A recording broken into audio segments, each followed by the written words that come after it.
हमारे के चिथड़ा उड़ाई लखनऊ में रहे ना दी लोग हमरा के हाथी चले बाजार तो कुत्ता भो के आ जा।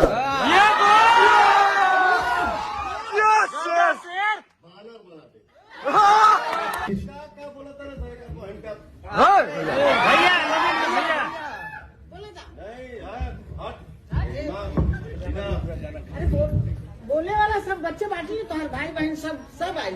कुकुर कुछ भौंकता है सर। तू जवाब देना मैं उचित नहीं समझता। नहीं भैया नहीं, भौंक ले जितना भौंकेगा, लेकिन अगर जवाब एक आई तो घरे खोज के मारा। ये नाम पवन सिंह है, ठीक है।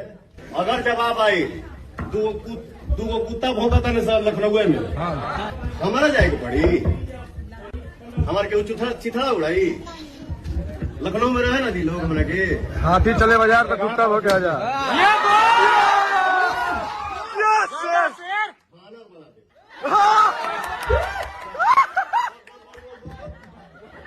बोला हमारे सर हम लोग के बीच